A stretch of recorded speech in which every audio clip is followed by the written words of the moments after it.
오늘의 말씀은 마태복음 3장 13절부터 17절까지의 말씀입니다. 마태복음 3장 13절부터 17절까지의 말씀입니다. 다 찾으셨다면 제가 먼저 읽겠습니다. 이때에 예수께서 갈릴리로부터 요단강에 이르러 요한에게 세례를 받으려 하시니 요한이 말려 이르되 내가 당신에게서 세례를 받아야 할 터인데 당신이 내게로 오시나이까. 예수께서 대답하여 이르시되 이제 허락하라. 우리가 이와 같이 하여 모든 의를 이루는 것이 합당하니라 하시니 이에 요한이 허락하는지라.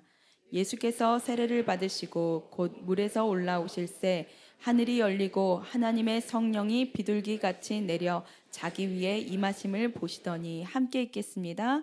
하늘로부터 소리가 있어 말씀하시되 이는 내 사랑하는 아들이요 내 기뻐하는 자라 하시니라. 아멘. 자리에 앉으시겠습니다. 이제 담임 목사님께서 나오셔서 참된 아들의 정체성이라는 제목으로 말씀 전해 주시겠습니다.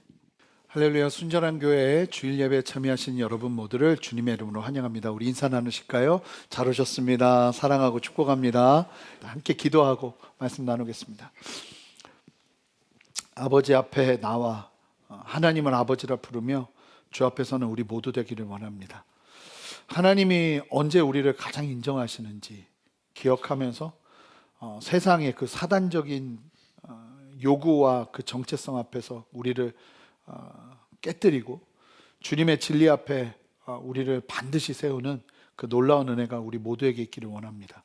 성령의 역사하셔서 우리 안에 이 진리가 깊이 새겨질 수 있도록 은혜 베푸시고 함께하여 주시옵소서. 감사드리며 예수 그리스도 이름으로 기도합니다. 아멘. 오늘은 저희가 정체성 시리즈 15번째 말씀을 나누게 됩니다. 드디어 이제 구약 성경에서 말해왔던 정체성에 관련된 말씀들을 이제 정리하고 오늘부터는 이제 16번에 걸쳐서 신약 성경에서 말하는 정체성에 대해서 깊이 살펴보고자 합니다. 특별히 그 정체성을 살펴보기 위해서 우리가 처음으로 나누고자 하는 말씀이 바로 오늘 본문입니다. 아마 여러분들 굉장히 잘 아시는 본문일 테고 많이 들으신 본문일 테고 많이 읽어보신 본문일 겁니다. 그런데 이 말씀이 단지 하나님이 예수님에게 말씀하시는 넌 내 사랑하는 아들이고 내 기뻐하는 자라고 말씀하시는 그 말씀이 예수님께만 하는 말씀이 아니라 우리에게 하시는 말씀, 지금 나에게도 하시는 말씀이라는 사실을 우리가 깨닫고 이 말씀을 본다면 이 말씀 안에서 누릴 수 있는 너무나 많은 유익이 있습니다. 우리 함께 로마서 8장 15절 한 목소리로 읽어보겠습니다. 함께 읽겠습니다. 시작. 너희는 다시 무서워하는 종의 영을 받지 아니하고 양자의 영을 받았으므로 우리가 아빠 아버지라고 부르짖느니라. 아멘. 참 놀라운 사실이 뭐냐면 우리가 구약시대에는 하나님이 무서웠단 말이에요. 왜냐하면 내 아버지가 아버지 같은 그 친밀함이 아니라 무서운 하나님이었어요. 말씀대로 안 하면 벌하시고 그럴 수밖에 없는 죄의 한계 때문에 그런 일들이 일어났죠. 그런데 예수 그리스도를 믿고 난 다음에 우리는 더 이상 무서워하는 영이 아니라 양자의 영, 성령이 어떻게 역사하냐면 우리로 하여금 하나님을 아빠, 아버지라 부르게 하는 양자의 영을 부어주신다는 거예요. 이 히브리어가 참 재밌는데 히브리어에서 아빠라는 의미로 더 친밀한 아버지를 부르는 단어가 아바예요. 한글하고 좀 비슷한 면이 없잖아 있죠. 그 히브리어가 되게 재밌는데요. 자음 밑에 모음이 붙어요. 자음이 이렇게 있으면 밑에 작게 이렇게 모음이 붙거든요. 근데 모음을 보면 우리 한글의 모음하고 굉장히 비슷한 게 몇 개가 있어요. 그래서 보면서 이 세종대왕이 한글을 만들 때 그러니까 우리가 아는 이제 아랍 쪽의 언어들, 뭐 주변에 있는 언어들, 세계에 있는 언어들을 다 수집했다고 그래요. 근데 확실하진 않지만 충분히 예상할 수 있는 건 아마도 이 히브리어도 글로 흘러가지 않았을까. 그래서 우리가 아, 어, 우 이런 게 똑같이 히브리어에 있어요. 근데 이제 놀라운 건 하나님을 예수 그리스도를 통해서 온전히 믿고 하나님 안에서 구원을 받으면 우리가 하나님을요 아빠 아버지라고 부른다는 거예요. 무서운 하나님이 아니라. 여러분 이게 참 안타까운데 아버지가 무서웠던 분들은 이 하나님과의 관계 속에서도 많은 제약이 있는 걸 봐요. 그러니까 아버지는 굉장히 상징적인 자리예요, 여러분. 엄마랑은 다릅니다. 엄마가 잔소리 100마디 하는 것보다 아빠가 잔소리를 한마디 하면 그게 아이들한테는 크게 다가갈 수밖에 없어요. 그게 하나님이 가정해 주신 권위예요. 근데 참 놀라운 것은 이 육신의 아버지와의 관계가 어려우면 하나님을 아빠? 이게 막 감이 안 와요. 왜냐하면 나는 인생을 살면서 아빠라고 불러본 적도 없기 때문에. 그런 분들이 너무나 많은 거죠. 그래서 오늘도 좀 이야기하겠지만 여러분 아버지가 되신 분들은 여러분들이 자녀에게 하는 것 그 영역이 하나님 앞에 자녀들이 가는 빠른 길이 될 수도 있고 걸림돌이 될 수도 있어요. 그래서 여러분들이 정말 나를 생각하면 자녀들이 하나님은 이런 분이실 거야 라는 걸 떠올릴 수 있는 그런 믿음의 어떤 변화가 있기를 주님의 이름으로 축복합니다. 그러셔야 돼요. 예수 믿으면 변해야 되고 나는 아버지에게 그런 걸 경험하지 못했어도 예수님 안에서 우리는 한없는 사랑을 받으면서 변화됐기 때문에 하나님의 그 사랑을 내 주변 사람들에게 투영시킬 필요가 있는 거죠. 놀라운 사실은 우리가 하나님을 아빠 아버지라고 부르게 된다는 거예요. 갈라디아서 4장 4절에서 5절을 읽을게요. 함께 읽겠습니다. 때가 참에 하나님이 그 아들을 보내사 여자에게서 나게 하시고 율법 아래에 나게 하신 것은 율법 아래에 있는 자들을 속량하시고 우리로 아들의 명분을 얻게 하려 하십니다. 놀라운 사실은 예수님께서 우리를 구원하시면서 우리로 하여금 하나님 앞에 남이 아니라 하나님의 자녀가 되는 명분을 얻게 하셨다는 거예요. 할렐루야죠. 그렇기 때문에 우리가 나의 죄인됨을 회개하고 십자가의 은혜를 믿어 예수 그리스도와 연합하는 순간 하나님은 더 이상 우리를 초라한 과거, 우리의 실패, 우리의 죄악된 본성으로 우리를 평가하지 않으시고 하나님은 오직 그리스도 안에서 우리를 자녀라고 부르십니다. 그렇기 때문에 2000년 전 요단강 한복판에서 예수님을 향해 쏟아졌던 이 웅장한 하나님의 선언은 과거의 역사의 기록이 아니라 오늘 예수 그리스도를 구주로 믿고 이 자리에 앉아있는 저와 여러분 한 사람 한 사람의 귓가에 울려 퍼지는 하나님의 사랑의 멜로디일 수 있게 되는 것입니다. 그래서 이 확고하고도 강격스러운 진리를 굳게 붙잡고 오늘 하나님이 아들에게 하시는 말씀은 지금 하나님이 나에게 하시는 말씀이다 라는 시각으로 오늘 말씀을 대하면서 주님 안에서 여러분 모두가 변화와 성숙과 은혜를 누리시기를 주님의 이름으로 축복합니다.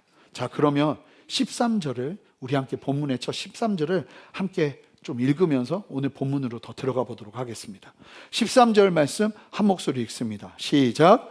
이때 예수께서 갈릴리로부터 요단강에 이르러 요한에게 세례를 받으려 하시니 예수님이 갈릴리로부터 요단강으로 오셨어요. 이거는 마실 나온 수준이 아니에요. 아주 먼 거리입니다.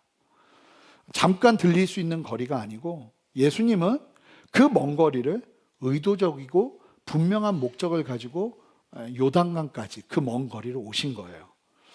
당시 세례 요한이 베풀던 세례는 우리의 세례와는 조금 다른 특징이 있었습니다. 이 요단강에서 베풀었던 세례 요한의 세례는 회개의 세례였어요. 그래서 수많은 사람들이 자신의 더러운 죄를 통곡하고 자복하면서 요단강 그 흙탕물 속으로 그 몸을 담갔습니다. 실제로 하나님의 역사가 일어날 때 자기의 죄를 자복하는 일들이 일어나죠. 기록을 보면 우리나라가 평양 대부흥운동이 일어났을 때 기록에 보면 되게 재밌는 기록이 있는데요. 평양 경찰들이 교회 뒤에 서 있었대요. 왜냐하면 죄 고백한다는 얘기를 들어서 잡아가려고. 근데 기록에 보면 평양 경찰들이 죄를 자복해요. 참 놀라운 일이 벌어지죠. 제가 CFNI라는 학교에 있을 때 아침에 기도를 하는데 중보기도를 담당하는 분께서 하나님께서 우리에게 죄에 대해서 회개하라고 하신다고 했는데 그때 갑자기 저도 느꼈어요. 예배 드리는데 뭔가 영적인 기운이 너무 달라지는 거예요. 그러는데 갑자기 시키지도 않은데 학생들이 나와서 줄을 서기 시작하는데 무슨 줄을 서기 시작하냐면 죄를 고백하기 위한 줄을 서기 시작했어요. 전 처음 봤어요, 그런 걸. 한 명이 나와가지고 마이크를 잡고 진짜 한 1000명이 넘는 학생들 앞에서 이야기를 하는데 사실은 내 안에 이런 죄가 있었습니다. 고백을 하는 거예요. 저는 너무 놀란 게 그거 고백하면 얘는 이제 그게 계속 그 사람들의 인식이 될 텐데 어떡하지? 근데 놀라운 사실은 하도 많이 고백하니까 기억도 안 나요. 근데 갑자기 그 고백을 하고 나서 두 번째 사람이 나와서 또 마이크를 잡고 시작했는데 아침 8시 예배가 오후 3시에 끝났어요. 계속. 그러더니 딴 데서 수업하는 학교 학생들도 다 모여가지고 다 같이 죄를 고백하기 시작하는 거예요. 여러분 보셨나요? 그런 장면을? 저는 죄 고백하다가 귀신이 떠나가는 걸 봤어요. 야, 이게 하나님 앞에서 이 철저하게 죄를 자복하며 나아가는 그 은혜 아래 하나님이 얼마나 놀라운 역사를 하시는지를 봤거든요. 근데 세례 요한이 광야에서 외치기 시작하는데 그 얘기를 듣고는 아니 온 이스라엘 전역에서 수많은 사람들이 그냥 하나님 앞에 와서 죄를 자복하면서 막 세례를 받는 거예요. 요단강은요, 혹시 요단강물 이렇게 저 영상이나 보신 분들은 계시겠지만 아마 보시면 깜짝 놀랄 거예요. 흙탕물이에요. 이건 제정신으로는 들어갈 수 없는 물이에요. 근데 지금도 예수님이 세례를 받으셨던 세례터가 있다고 하는데 거기를 흐르는 강물을 그냥 황토색입니다. 그러니까 흙탕물인데도 수많은 사람들이 그냥 줄을 지어서 죄를 고백하면서 그렇게 회개를 하고 있었던 거예요. 근데 그 줄에 죄가 하나도 없으신 예수님이 같이 서신 거죠. 이게 예수님이 처음으로 공생의 사역을 공식적으로 시작하기 위해서 걸어내셨던 첫 걸음이셨어요. 한번 보셔야 돼요. 30년간 하나님 앞에서 죽도록 충성하시면서 어떤 말도 하지 않으시고 부모 밑에서 자라셨고 사회의 제도 속에서 자라셨어요. 이 하나님의 겸손이에요.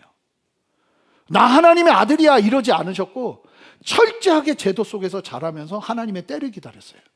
그리고 때가 이루어지자 하나님은 가장 사랑하는 아들에게 처음으로 하라고 하시는 것이 무엇인가? 우리가 그 관점으로 좀 오늘 본문을 봐야 돼요.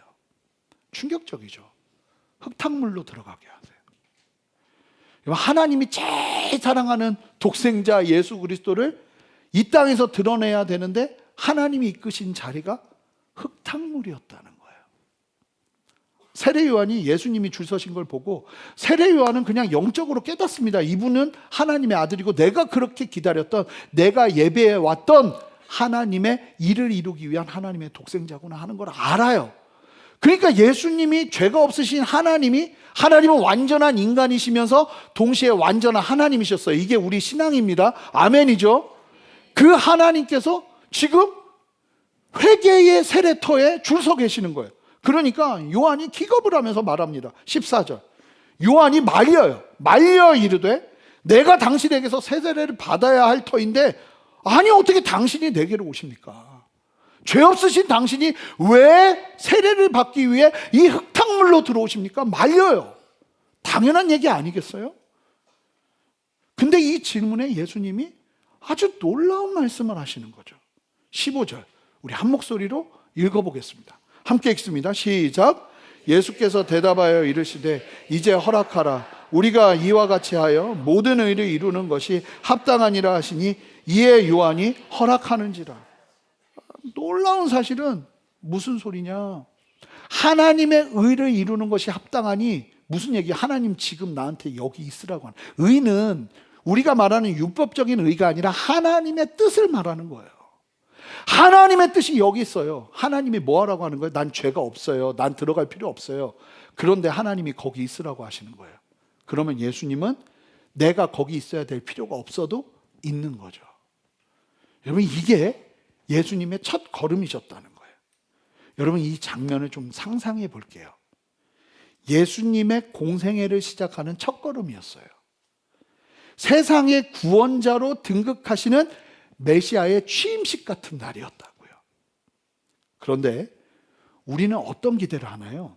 이 갈매산의 엘리야처럼 하늘에서 막 불이 떨어져야 되는 거 아니에요? 예수님은 막 얼굴이 해같이 빛나야 되고 그 뒤에 천사 몇 명쯤은 보여야 되는 거 아닙니까? 로마 총독의 관절을 뒤에 엎으시면서 내가 하나님의 아들이다 외치는 그런 당당한 모습이 보여야 되는 거 아닙니까? 그런데 예수님의 첫 걸음이 능력과시가 아니라 철저한 순종과 낮아짐의 걸음이었다는 거예요. 예수님은 스스로를 높여 대접받으려 하지 않으셨고 가장 낮고 천한 요단강의 그 흙탕물 속으로 들어가 하나님의 의를 이루는 자리에 서셨다는 거예요. 참 놀랍죠. 이것을 마틴 루터가 위대한 막교환, The Great Exchange 이렇게 이야기했어요. 위대한 막교환이라는 거예요.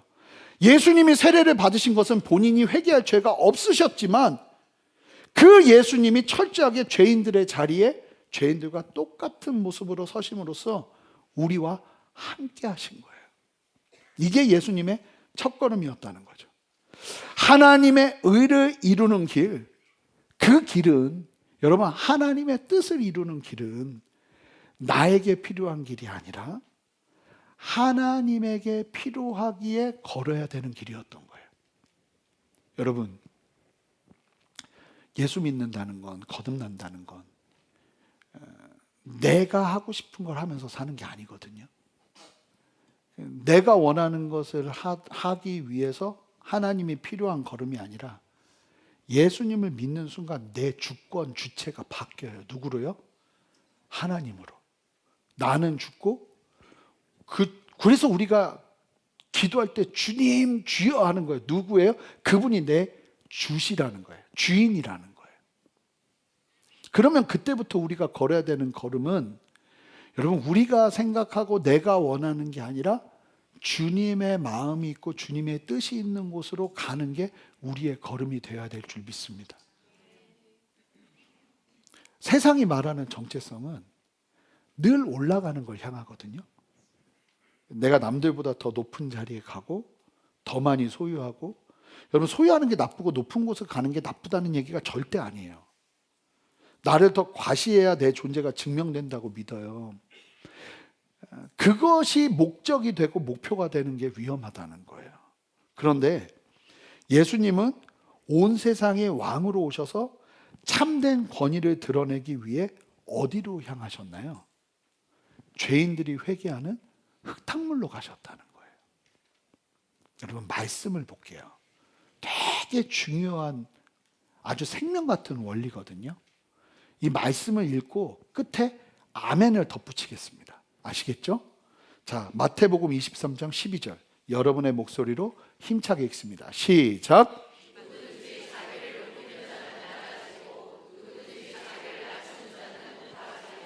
아멘. 이게 원리예요. 세상과 많이 다르죠. 여러분 하지만 인생을 살다 보면 이게 진리라는 걸 너무 많이 경험해요. 여러분 왕 대신 예수님이 그 첫걸음을 요단강가 흙탕물로 들어가셨다는 사실을 기억하시기 바랍니다. 여러분 우리가 하나님의 놀라운 구원의 은혜를 누리기 위해서 여러분 보세요. 높아지려고 하잖아요. 그러면 낮아지게 돼 있대요. 낮아지려고 하잖아요. 그러면 희한하게 상황과 환경에서 나를 높여준다는 거예요. 여러분 이것이 진리가 되면 가정에서 직장에서 걸어내는 걸음이 많이 달라져요. 자식들이 이건 해야지 나한테, 아내가 남편이 이건 해야지 나한테, 직장에서 부하 직원들이 이건 나한테 해야지, 그렇다고 질서 없이 가라는 게 아니죠. 그러나 우리의 중심 안에 정말 높아지고자 하는 마음이 있다면 이 말씀의 원리를 기억하는 사람은 어떤 자리로 가겠습니까? 흙탕물로 가는 거예요. 여러분 가정과 직장과 여러분들의 삶의 터전에서 이 말씀의 원리를 정말 삶으로 뼈저리게 깨닫는 은혜가 있으시기를 주님의 이름으로 축복합니다. 또 있어요. 정말 은혜 받고 싶잖아요. 회복받고 싶잖아요. 그럼 여러분 어떤 게 필요한지 아세요? 은혜 받고 싶으면 여러분 뭐가 필요하다고 생각하세요? 여러분 진짜 놀라운 회복과 은혜를 경험하려면요 이 원리를 아셔야 돼요. 시편 51편 17절 하나님께서 구하시는 제사는 뭐래요? 상한 심령이래. 상하고 통회하는, 이거는 회개하는 마음이에요. 상하고 통회하는 마음을 주께서 멸시하지 아니하시리라. 하나님이 나를 붙들게 하려면, 하나님의 은혜가 내게 임하려면 여러분 제일 빠른 길은 상한 심령을 회복하는 거예요. 자, 그게 뭔지 더 구체적으로 설명드려 볼게요. 사도행전 3장 19절 한 목소리로 읽습니다. 자, 보세요. 사도행전 3장 19절. 새롭게 되는 날은 언제 오는가? 여러분, 여러분들의 인생이 새롭게 되는 하나님의 뉴 시즌이 어떻게 펼쳐지는가 보세요. 함께 읽습니다. 시작. 이같이 하면 새롭게 되는 날이 주 앞으로부터 이를 것이요. 놀라운 사실은 회개하고 돌이켜 하나님 앞에 철저하게, 즉 세례 요한의 그 죄의 회개, 회개의 세례의 자리에 들어가기 시작할 때 참 신기한 게 오히려 하나님의 새 날이 임하는 역사가 일어난다는 거예요. 여러분, 하나님의 간절한 은혜가 필요해요. 그러면 가만히 있는다고 그 은혜가 임하지 않더라고요. 오히려 내가 요단과 흙탕물을 찾아 들어가는 순종이 필요하더라고요. 여러분, 가만히 있으면 하나님이 막 강물 같은 은혜를 부어주실 것 같으세요? 아니에요. 오히려 지금 나도 힘들어 죽겠는데 진정한 회복이 어디서 일어나는지 아세요? 그 자리에서 그런 나를 온전히 바라보면서 그럼에도 불구하고 하나님 앞에 회개하기 시작할 때, 여러분, 거기서 회복이 일어나는 거예요. 여러분, 정말 믿어지시나요? 여러분, 아멘입니까? 나 죽겠는데, 지금 너무 상처받고 힘든데, 근데 그 자리에서 회복할 수 있는 가장 좋은 길이 뭐냐면, 회복의 자리는 회개의 자리에서 온다는 거예요. 새로운 시즌은 참된 회개와 상한 심령을 온전하게 붙잡기 시작할 때 임한다는 거예요. 여러분, 이 놀라운 신앙의 역사를 여러분들의 순종에서 누리시기를 주님의 이름으로 축복합니다. 자, 보세요. 예수님이요, 그 첫걸음을 요단과 흙탕물로 들어가셨어요. 즉, 하고 싶은 일이 많았지만 하나님 앞에서 잊지도 않은 죄를, 나는 죄인이 아님에도 불구하고 하나님의 뜻이 여기 있으니까 회개하는 자리에 같이 들어가서 흙탕물로 들어갔어요. 쉽게 말하면 예수님이 죽는 자리, 물로 들어가는 자리. 흙탕물은 죽음을 상징하거든요. 죄와 함께 죽는다는 거예요. 예수님이 그 죽는 자리로 들어가셨어요. 그랬더니 어떤 일이 벌어지는가? 세 가지가 동시에 일어나요. 자, 16절 말씀 보세요. 예수께서 세례를 받으시고, 그때 세례는 이런 게 아니라 저희가 침례 주는 것처럼 요단강 물로 쑥 들어간단 말입니다. 예수님께서 안 하셔도 되는데 하나님의 뜻을 따라 그 죽는 자리로 쑥 들어갔어요. 들어가고 나니까 바로 어떤 일이 벌어지냐면 곧 물에서 올라오셨어요. 여러분, 그거 아세요? 안 죽으려고 해서 항상 문제지, 죽잖아요? 하나님 바로 살리세요. 아멘입니까? 여러분, 안 죽어서 문제지, 그래서 지저분해지는 거예요. 옛날에 김용희 선교사님이 예를 들어서 얘기하셨어요. 제일 흉한 게 닭이 목이 반만 잘려서 돌아다니는 거래요. 한 번에 죽어버려야 되는데 죽은 것도 아니고 산 것도 아닌 게 막 돌아다니니까 피 튀기고 너무 지저분해진다는 거예요. 예화가 심했나요? 여러분, 정말 여러분들은 가정에서 다른 게 아니라 자식 앞에서, 아내 앞에서, 남편 앞에서, 직장에서도 마찬가지예요. 사람들 앞에서 죽으면 끝장날 것 같죠? 내가 불이익을 당할 것 같죠? 내가 죽을 것 같죠? 내가 무시당할 것 같죠? 여러분, 절대 그렇지 않아요. 제가 오픈 채팅방에 가끔 올리는 글이 있어요. 저희 교회 오픈 채팅방에. 뭐냐면, 설교를 잘못 해석했을 때 바로 잘못했다고 올려요. 근데 여러분들은 어떠실지 모르겠지만 담임 목사 입장에서 너무 창피해요. 죽을 것 같아요. 진짜로. 안 하고 싶어요. 근데 인정하잖아요? 그러면 성도님들이 절 무시할 것 같으세요? 문자가 와요. 감동입니다, 목사님. 이런 목사님이 좋습니다. 참 보면 사는 길은 다르더라고요. 여러분, 죽으면 끝날 것 같으세요? 우리가 진짜 물로 들어가잖아요. 흙탕물로 들어가잖아요. 내가 죽잖아요. 그럼 주님이 바로 살리세요. 그리고 보세요. 뭐가 일어나요? 자, 16절. 뭐가 일어나요? 하늘이 열려요. 하늘이 열려요. 그렇게 열리지 않는 하늘이, 여러분 이게 얼마나 놀라운 상징적인 사건인지 아세요? 에덴 동산에서 인간이 타락한 후에 거룩하신 하나님과 인간 사이에는 그 하늘은 노새처럼 굳게 닫혀 있었거든요. 구약의 선지자 이사야가 민족의 처절한 절망 속에서 이사야 64장 1절에 보면 이렇게 외쳐요. 원하건대 주님은 하늘을 가르고 강림하여 주십시오. 하늘문을 열어주십시오. 근데 그렇게 열리지 않던 하늘문이었어요. 그런데요, 하늘문이 어디서 열렸는지 아세요? 안 해도 되는데 하나님의 뜻을 이루려고 흙탕물로 들어가신 예수님께서 진짜 죽기 위해 흙탕물로 들어가자. 어떤 일이 벌어져요? 하늘문이 열리죠. 여러분, 구원의 문이 어디서 열렸어요? 예수님이 십자가에서 죽으시자 구원의 문이 열렸어요. 여러분, 하늘문은 다른 데서 열리지 않고요, 회개하는 자리에서 열려요. 정말이에요. 하늘문은요, 내가 죽어야 열려요. 예수님과 함께. 우리 가정은 왜 하늘문이 열리지 않을까? 나의 직장에서는 왜 하늘문이 열리지 않을까?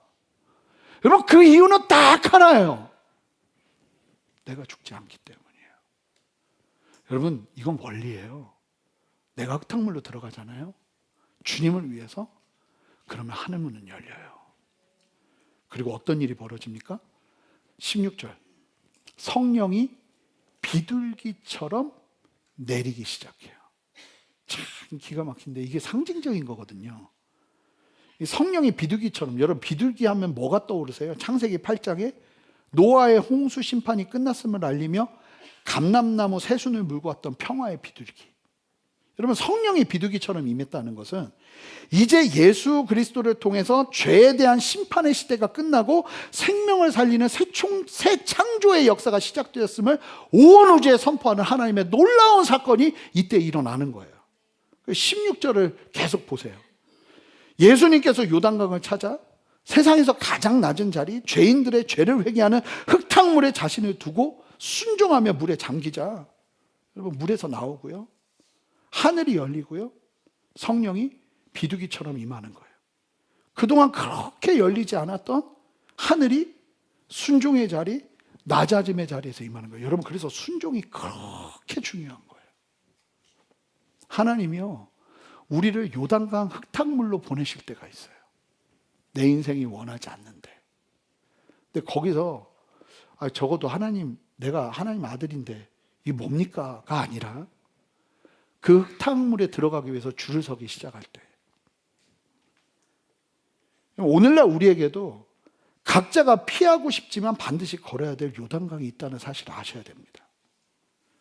그게 사람들에게 들키고 싶지 않은 나의 실패와 상처의 자리일 수도 있고, 누구 앞에 내세울 것 하나 없는 초라한 현실일 수도 있습니다. 근데 우리는 자꾸만 그 강물을 피해 조금 더 번듯해 보이는 자리, 내 힘으로 무언가를 증명하려는 자리, 그 높은 자리에 올라가려고 그래요.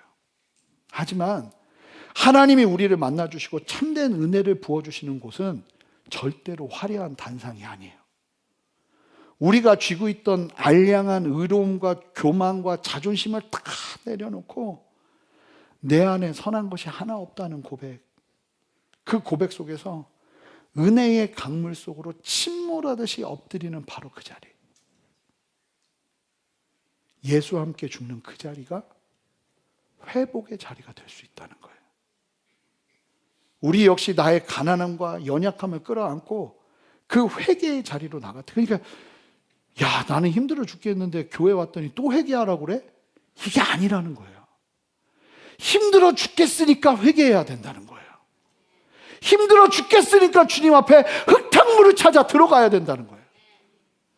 여러분, 참 이 영적인 역전은요, 다르게 일어나지 않더라고요. 정말 죽을 것 같은데 그냥 주님 앞에 순종하며 나아가는 그 자리에서 역전이 일어날 때가 굉장히 많더라고요. 가만히 있으면 아무 일도 일어나지 않아요, 여러분. 세상에 감당할 수 없는 존귀한 하나님의 자녀로 서게 되는 역사가 어디서 시작됐는가? 이제 오늘 설교의 심장부로 더 들어갈 거예요. 참된 아들은 무엇으로 사는지 아세요? 여러분, 하나님의 음성으로 사는 거예요. 17절 말씀을 우리 다 함께 한 목소리로 읽어보겠습니다. 자, 예수님께서 흙탕물로 들어가셔서 세례를 받으시자 물에서 나와 하늘이 열리고 성령이 임합니다. 그러자 어떤 소리가 이 예수님께 들리기 시작하는지 우리 17절 한 목소리에 힘차게 읽겠습니다. 시작.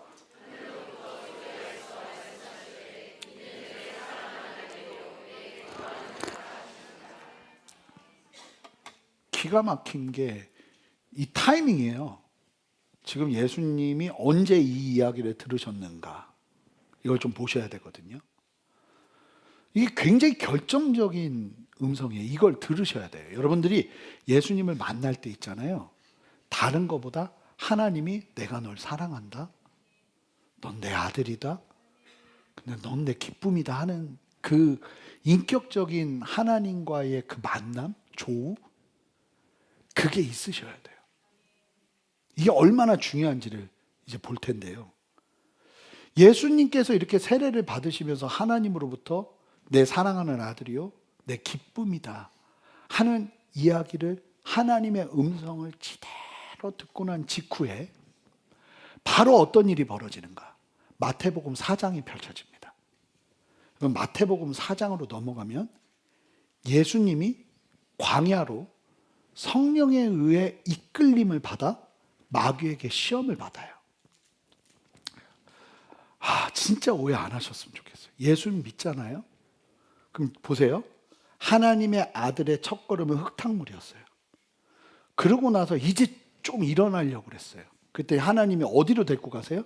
성령께서 강권적으로 광야로 끌고 가세요. 이게 성경적이라니까요. 예수 믿는데 왜 나에게 이런 일이 일어나? 이런 말은 이 비성경적이기 때문에 우리는 할 필요도 없어요. 그럴 수 있다는 거예요. 자, 그런데 이제 여기서 일어나는 일을 보자고요.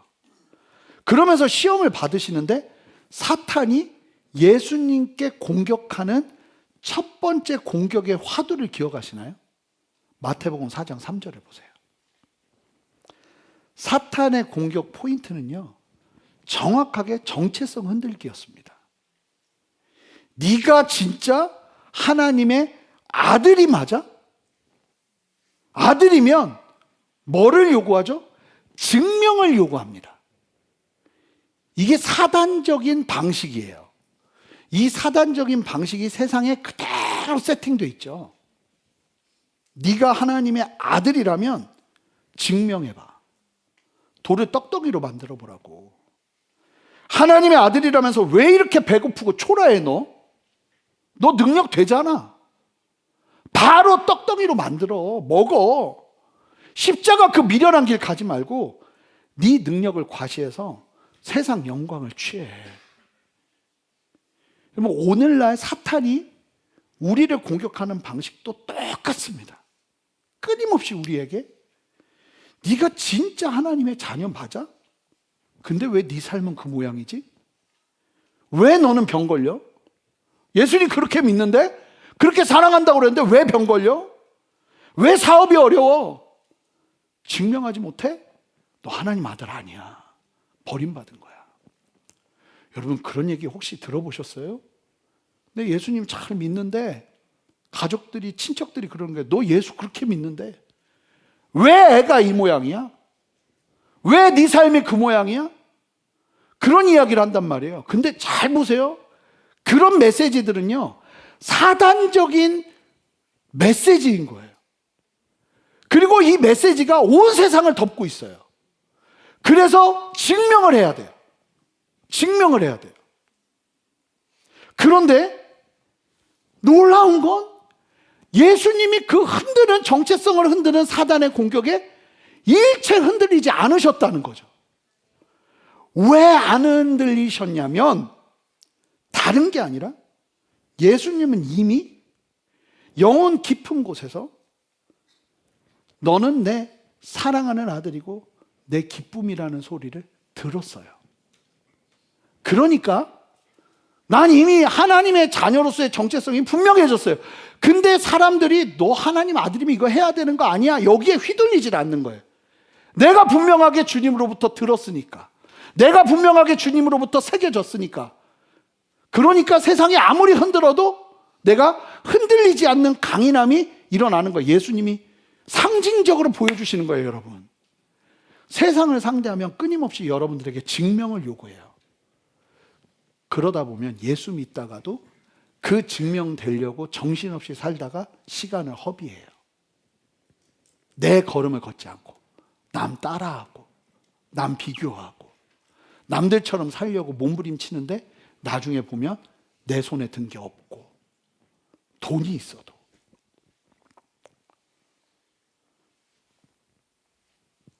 절대 놓치지 말아야 되는 복음의 질서가 있습니다. 그게 뭐냐면 하나님이 엄청난 칭찬과 인정을 언제 하셨습니까? 예수님께. 예수님이 병자를 수백 명 고치셨을 때 하셨나요? 떡 5개로 5,000명을 먹이는 놀라운 능력을 행하실 때 야, 이젠 넌 좀 들을 만하구나 하면서 얘기하셨나요? 십자가의 고통을 다 이겨내고 부활하신 후에 야, 이제 너 내 아들이구나 하나님이 이러셨어요? 여러분, 이게 진짜 놀라운 사실이에요. 단 한 걸음도 걷지 않았어요. 사역 하나도 안 했어요. 그냥 숨만 쉬고 산 거밖에 없어요, 예수님. 기적을 베풀기도 전이었고 고통을 견디기도 전이었어요. 아무런 실적이 없단 말이에요. 그 상태에서 아버지 하나님이 아들을 바라보시면서 폭포수 같은 사랑을 쏟아주신 거예요. 넌 내 사랑하는 아들이라고. 내가 너를 기뻐한다고. 존 파이퍼 목사님이 성부 하나님이 성자 예수님을 기뻐하는 장면을 이렇게 표현해요. 하나님이 자신의 아들을 바라보실 때 그분은 그저 참아주시는 것이 아닙니다. 하나님은 아들을 뭘 해서가 아니라 그냥 그 아들을 처음 대하시는 그 첫걸음에 아무것도 하지 않았어도 깊이 즐거워하시고 감탄하시며 소중히 간직하시고 체르시, 막 진짜 막 아까워서 막 소중하고 막 너무 이쁜 거예요. 최고로 자랑스러워 하시면서 하나님한테 제일 큰 상이에요, 그냥 아들이. 그 아들을 바라보는 것 자체를 만끽하셨습니다. 여러분, 이게 복음이라는 거죠. 세상은 끊임없이 네가 무엇을 성취했는가를 보여주면 너의 가치를 인정해 주겠다는 사단적인 메시지를 쏟아놔요. 그리고 우리는 그 세상을 살아야 돼요. 그러니까 열심히 살아야 되는 건 맞죠. 근데 우리의 중심이 그런 세상의 가치에 일희일비하기 시작하면 우리가 무너지는 거예요. 그런 소리를 듣고도 흔들리지 않으려면 여러분 반드시 뭐가 있어야 되냐면 하나님이 여러분들에게 직접 외치는 소리를 들으셔야 돼요. 넌 내 사랑이고 넌 내 아들이고 넌 내 딸이야. 이거를 들으셔야 돼요. 제가 예수님 처음 만날 때 하나님이 나를 사랑한다고 하셨어요. 나는 그런 얘기를 처음 이렇게 막 갑자기 그런 생각이 막 나를 꽉 채우는 거예요. 사랑한다는, 난 그게 하나님인지도 몰랐어요. 잘 모르니까 난 이게 뭔지도 모르는데 내 마음을 가득 채우는 거야, 갑자기. 사랑한다는 게. 근데 그 사랑한다는 그 마음에 외치는 하나님의 소리가 내한테 울리는데요, 갑자기요. 속에서 고등학교 2학년 때예요. 뭐 그렇게 울분 뭐 그렇게 있겠어요. 근데 막 속에서요, 이게요, 욱 하면서 뭐가요, 팍 터지는 것 같아요. 그러면서 내가 울기 시작하는 거예요. 껄껄 울기 시작하는 거예요. 그냥 그 시간이 얼마나 오래됐는지 몰라요. 기도만 하면 사랑한대요. 기도만 하면. 그러다 나중에 좀 뭐 좀 하라 그러기 시작하시더라고요. 일단 사랑으로 채우고 보는 거죠. 근데 이것도 안 해놓은 상태에서 뭘 하는 분들은 지치는 거예요. 근데 막 그 시간들이 막 나를 막 가득 채우기 시작하니까 그때부터 힘이 생기더라고요. 저는 막 이 자존심과 남 비교하는 것과 이 뭐 비교의식 뭐 이런 게 막 굉장히 심했던 사람이거든요. 하지만 하나님의 나라는 반대로 작동하더라고요. 그냥 하나님으로부터 이유 없이 그 소리를 들어야 그 사랑을 힘입어 세상을 이기며 살아갈 수 있는. 그래서 여러분, 그리스도인들은 잘 들으세요. 행동이 정체성을 만드는 게 아니에요. 하늘로부터 선언되는 하나님의 나를 향한 정체성이 우리의 행동을 낳는 거예요. 여러분, 제가 특별히 여러분들에게 함께 도전하고 싶은, 이 말씀의 결을 따라 도전하고 싶은 내용이 뭐냐면, 여러분 자녀들에게, 사랑하는 사람들에게 있잖아요. 여러분들이 이 받은 사랑을 좀 나누셔야 돼요. 네가 이 정도의 수준에 올라야 너가 내 딸이고 아들이야. 너 이거 해야 돼. 네가 이 정도는 해야 내가 너를 자랑스러워해. 내가 부끄러워 너 그러면. 여러분, 그거는 그리스도인의 태도가 아니에요. 그건 건강한 가정이 아니에요. 뭐가 돼야 되냐면, 그냥 너는 하나님이 나에게 주신 선물이고 그냥 그걸로 충분해.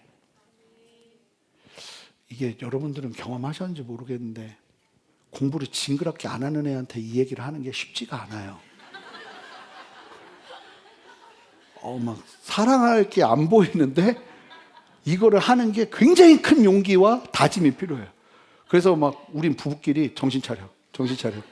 여기서 우리가 다른 거 얘기하면 애 망가져. 정신 차려. 제가 그 여진구 대표님하고 귀장 여진구 대표님하고 교제를 하는데 자녀 교육 이야기 나누다가 그러시는 거예요. 첫째 아들한테 공부를 가르치면 아빠와 아들 관계가 깨지겠더래요. 근데 본인이 너무 감사한 게 아버지와 관계가 좋았대요. 그래서 하나님 앞에 나가는 게 그렇게 편하고 좋았대요. 그래서 그분은 항상 앵기는 신앙 얘기하거든요. 하나님한테 앵기라고. 앵겨 본 거예요. 그러면서 뭐라고 그러냐면, 아들이 만약에 내가 공부 때문에 손을 대가지고 관계가 어려워지면 아들이 나중에 하나님 앞에 앵기지를 못하겠더라는 거예요. 그래서 답답하고 힘들지만 그걸 내려놨대요. 이게 더 중요하다고 여기니까. 여러분, 가정은요, 우리 부모님 세대, 저보다 조금 더 위에 있는 세대분들은 좀 안 된 분들이긴 해요. 왜냐하면 받아본 적도 없는데 줘야 되니까. 부모한테 그런 걸 받아본 적도 없는데. 근데 여러분, 우리가 그럴 수 있는 근거는 이 말도 안 되는 하나님의 사랑을 우리가 받았기 때문이에요. 그래서 여러분들이 자녀들을 바라보면서 적어도 집은 탕자가 돌아올 수 있는 아버지 집이어야 돼요. 아멘. 정말요. 네가 이 정도를 해야지 내가 너 때문에 부끄러워 못 살겠다 이러잖아요. 자녀 죽습니다. 피눈물 흘립니다. 그리고 이 세대는 좀 달라요. 인정하셔야 돼요. 그냥 언제까지? 모르겠어요. 하지만 하나님이 나를 언제까지도 용납해 주시는 것처럼, 하나님이 우리가 뭐 세 번 잘못해서 끝장내시면 저는 지금 목회 못해요. 끝장납니다. 하나님 앞에서 벌써. 하나님은 우리를 오래 참고 기다리시죠. 그러는 것처럼 여러분들이 그 사랑을 힘든데 반드시 흘려보내 주셔야 돼요. 제가 어떤 분 간증 들었어요. 그렇게 남편이 꼴보기 싫었는데 하나님이 사랑하라 그러는데 갑자기 힘이 생기더래요. 그리고는 그가 어찌하든 상관없이 사랑하기로 결정했다. 참, 이게 이제 우리가 어떤 상황 속에서도 사랑할 수 있는 이유는 우리가 어떤 상황에서도 그 사랑을 받았기 때문에. 그래서 여러분, 자녀들에게 늦었어도 절대로 늦은 게 아니니까 사랑한다고 하시고, 물론 목표점도 주고 방향성도 줘야겠지만 가정은 그 무한한 사랑을 나눠줄 수 있는 곳이 되어야 해요. 우리 예수님처럼. 자, 이제 말씀을 정리할 텐데요. 제임스 패커 목사님은 하나님을 아는 지식이라는 책에서 이런 말을 했어요. 우리가 양자됨, 그러니까 어답션, 그러니까 하나님 앞에서 완전히 양자가 되는 그 양자됨의 역사를 이렇게 설명했거든요.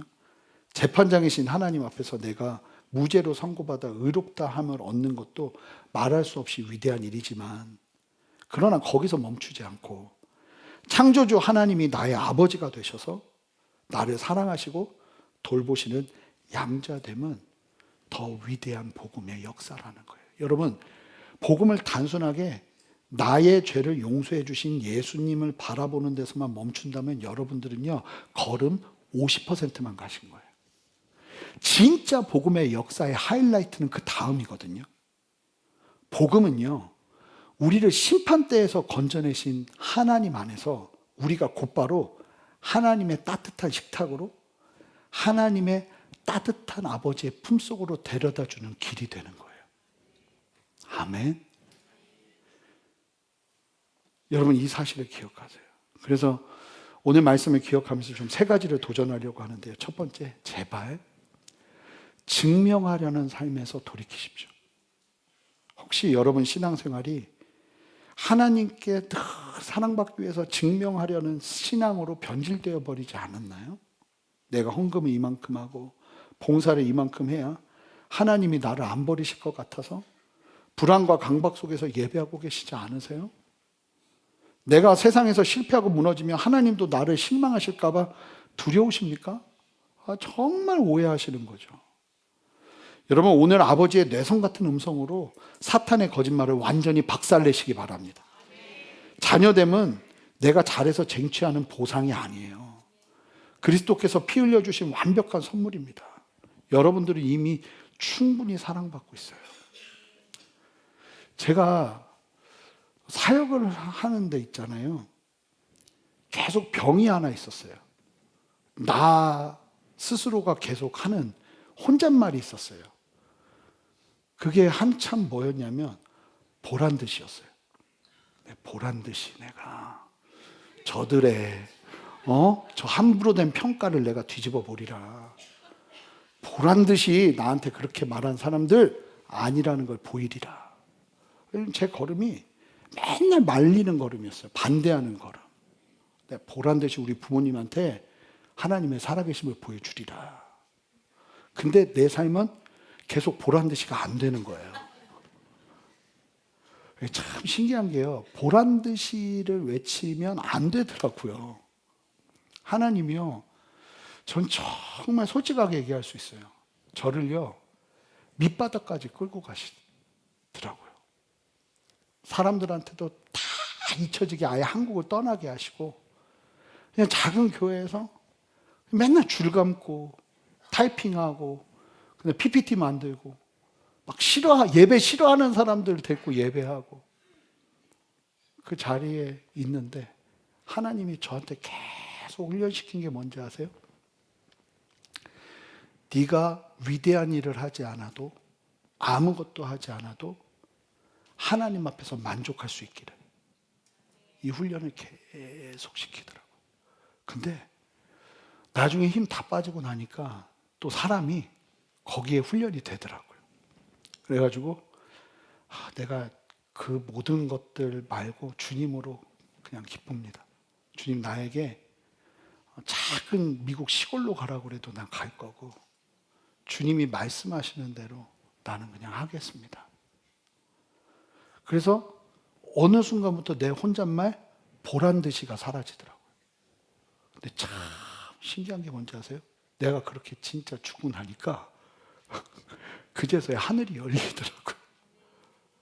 그제서야 성령께서 나를 강하게 이끌고 가시기 시작하더라고요. 지금 돌아보면 막 폭풍 같은 시간을 보냈어요. 하나님이 그렇게 인도하시더라고요. 여러분, 아니에요. 그냥 내가 하나님의 자녀인 것으로 충분할 수 있는 참된 만족이 없으면 다른 거가 채워져도 계속 힘들어요. 근데 여러분들이 하나님의 자녀라는 사실만으로 충분히 만족할 수 있으면 여러분들의 가정과 여러분들의 삶의 자리에서 어떠한 모습으로 있어도 그 안에서 감사를 선포할 수 있는 힘이 생겨요. 두 번째, 고아의 영을 십자가에 못 박고 아들의 영으로 당당하게 사시기 바라요. 교회의 마당을 밟고 있으면서도 마음은 고아처럼 사는 성도들이 얼마나 많은지 몰라요. 늘 사람들 눈치 보고 남들과 나를 비교하며 열등감에 빠지고 하나님 앞에서도 당당한 자녀가 아니라 한 꿀의 품삯을 구걸하는 품꾼처럼 웅크리고 사는 경우가 얼마나 많은지 몰라요. 그런데 오늘 성령께서 여러분들의 마음의 빗장을 부수시면서 말씀하실 거예요. 너는 고아가 아니라고. 너는 내 자녀라고. 여러분, 이 음성 앞에 철저하게 오픈하고 반응하시는 여러분 되시기를 바랍니다. 고아의 영을 끊어내고 하나님을 아빠 아버지라고 부를 수 있는 참된 자유가 여러분에게 일어나시기를 주님의 이름으로 축복합니다. 그래서 여러분 힘들면 특별히 기도하세요. 아빠 하고 외치세요. 다 같이 아빠라고 하자고는 안 할게요. 근데 쥐야 부르는데 진짜 내 마음 가운데 그게 풀어지기를 원하면 아빠 하고 외치세요. 하나님 나의 아버지 되어주시옵소서. 그리고 세 번째 마지막으로 여러분 삶의 요단강으로 들어가십시오.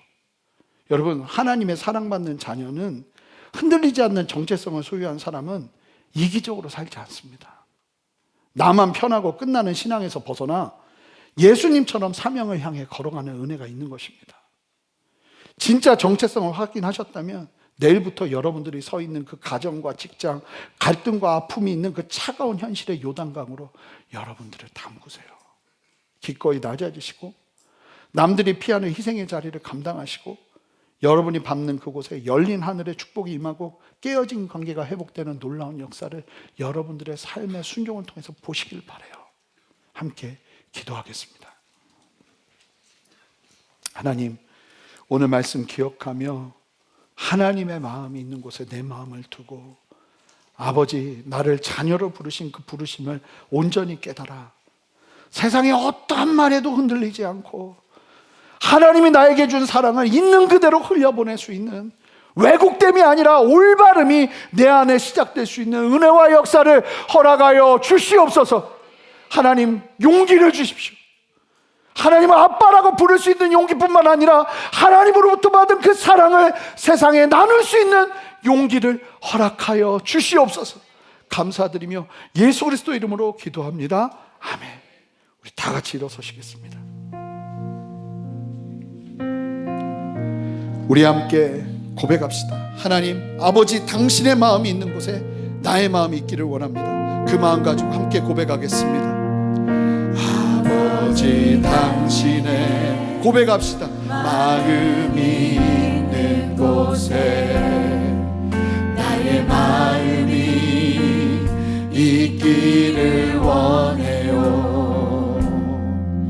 아버지, 당신의 눈물이 고인 곳에 나의 눈물이 고이길 원해요. 아버지, 당신이 바라보는 영혼에게 나의 두 눈이 향하길 원해요. 아버지, 당신이 울고 있는 어두운 땅에 나의 두 발이 향하길 원해요. 고백합니다. 나의 마음이 아버지의 마음 알아. 내 모든 뜻 아버지의 뜻이 될 수 있기를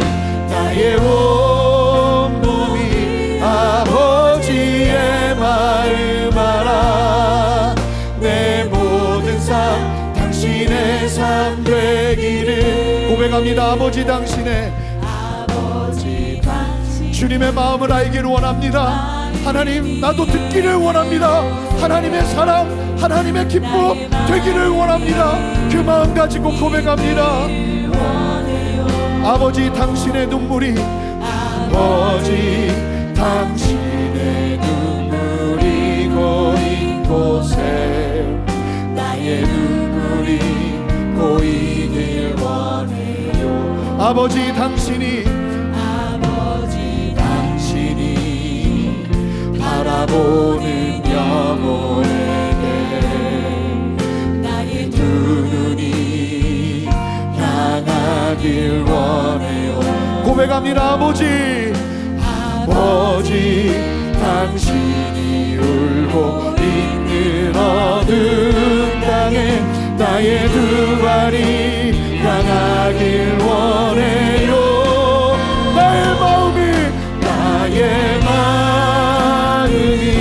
아버지의 마음 알아. 내 모든 뜻 아버지의 뜻이 될 수 있기를 나의 온 몸이 아버지의 마음 알아. 내 모든 삶. 우리 다 같이 두 손을 높이 들고 고백합시다. 성령이 오셨네. 성령이 오셨네. 성령이 오셨네. 내 주에 보내신 성령이 오셨네. 우리 인생 가운데 신이 찾아오셔서 그 나라 부르게. 교회여 전심으로 고백합시다. 성령이 오셨네. 성령이 오셨네. 성령이 오셨네. 내 주에 보내신 성령이 오셨네. 우리 인생 가운데 신이 찾아오셔서 그날 주님의 음성이 임할 것입니다. 함께 다시 한 번 더 고백합시다. 성령이 오셨네. 성령이 오셨네. 성령이 오셨네. 내 주에 보내신 성령이 오셨네. 우리 인생 가운데 신이 찾아오셔서 그 나라 홀링하겠습니다. 우리 함께 기도합시다.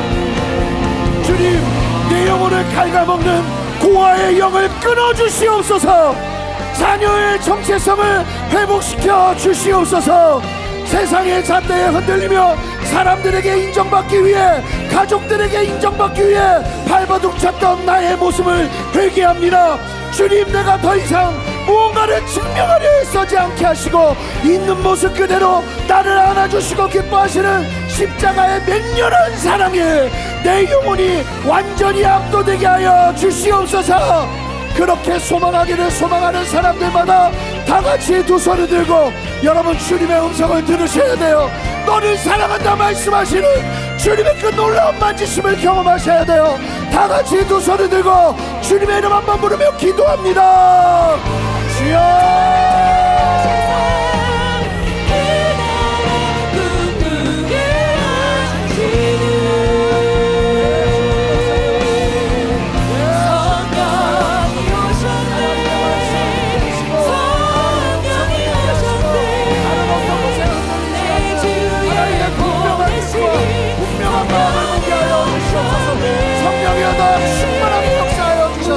하나님 앞에 살아나는 역사를 보게 하여 주시옵소서. 하나님 붙들어 주시옵소서. 하나님의 마음을 부어 주시옵소서. 하나님의 은혜를 부어 주시옵소서. 성령이 오셨네. 성령이 오셨네. 내 주에 보내신 주님의 역사여 주시옵소서. 우리 인생 가운데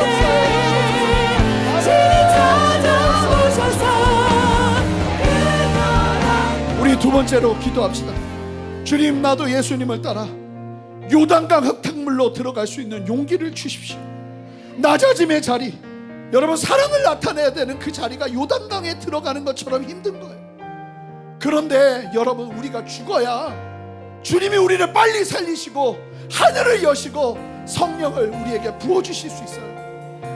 내가 살아서 주님을 의지하며 살아가는 걸음은 절대로 그러한 걸음을 걸어낼 수 없어요.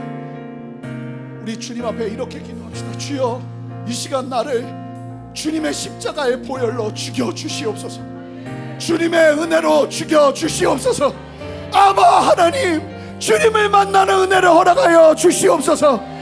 내 안에 회복이 일어나기를 원하고 내 안에 흔들리지 않는 정체성으로 살아나는 역사를 누리기를 원합니다. 주여 역사하여 주시옵소서.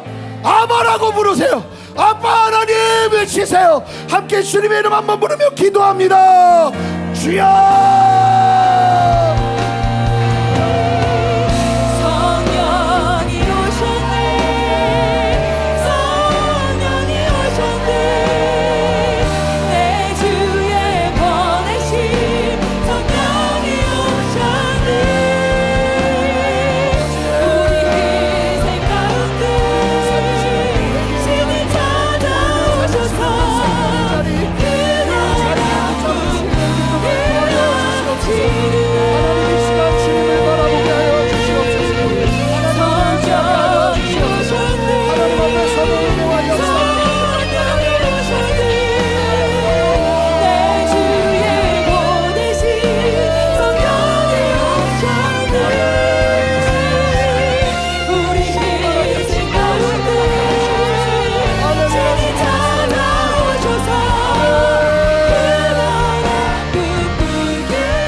마지막으로 교회와 나라를 위해 기도할 텐데, 하나님, 우리 순전한 교회가 세상의 프로그램이나 얄팍한 성공을 자랑하는 걸음 되지 않게 하시고 오직 십자가 복음의 능력 하나만으로 승리하는 믿음의 걸음을 걸어내게 하여 주시옵소서.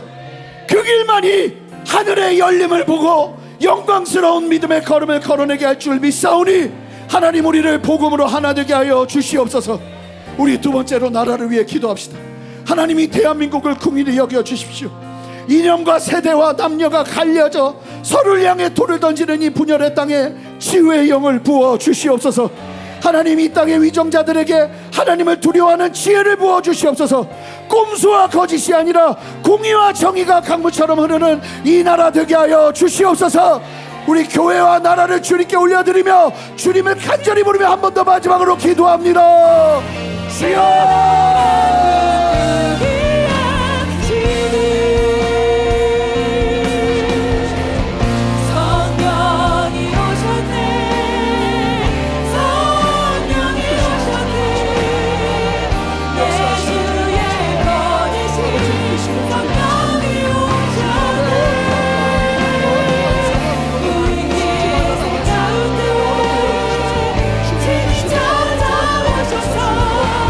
역사여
세상의 거대한 파도 앞에서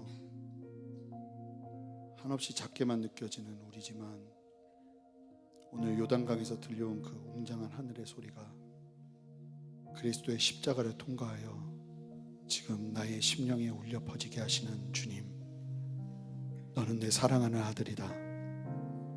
너는 내 사랑이다. 내가 너로 인해 기뻐하며 즐거워한다 말씀하시는 그 주님의 음성 아래 나의 정체성을 세우고 우리의 굳은 마음을 토해내며 주님의 말씀을 붙잡는 한 성도 한 성도 위에 하나님의 은혜를 부어 주시옵소서. 세상이 끊임없이 증명해내려 할 때마다 무너지고 쓰러졌던 나의 중심이 하나님으로부터 들리는 이 음성을 통해 다시 한번 견고하여져서 세상이 아무리 흔들어대도 흔들리지 않는 정체성을 가지고 이 땅을 뱀처럼 지혜롭게 살아낼 수 있도록 역사하여 주시옵소서. 그렇게 주님 오늘 우리에게 말씀하시고 세우시고 이끄시는 주님을 찬양하고 감사드리며 예수 그리스도 이름으로 기도합니다. 아멘.